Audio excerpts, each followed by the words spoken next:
Well, the cheapest thing is cleaning. Paint and carpet, because if you look at a room, then that's the majority of the covering, so that's what you're seeing. Then even in kitchens, then it's the cupboard doors. So quite often the shell's fine, it's just the cupboard doors, so you could change the cupboard doors and maybe the tops. And in a bathroom, quite often you could paint over the old ceramics.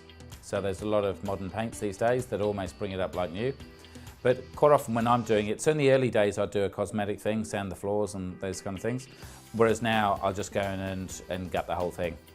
And so rather than put tiles on tiles or old cupboard doors on the others, I'll strip it out, re-waterproof the whole room, do it once, and then I don't have to worry for 10 or 20 years.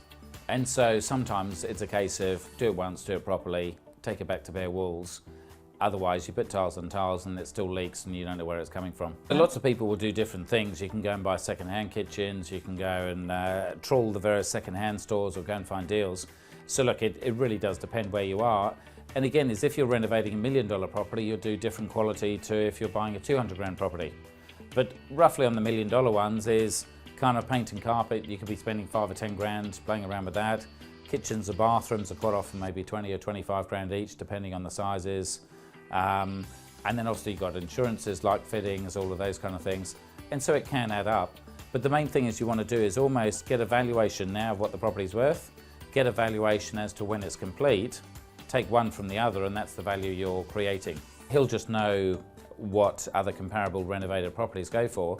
So maybe we pay, say, $660 for a normal valuation, and maybe for $800 or $900 he'll give us a double valuation, what it's worth now, what it's worth afterwards. On some of the blocks that I bought where it's really been trashed, then I won't even bother working out what it's worth now. I'll just work out what it's worth after.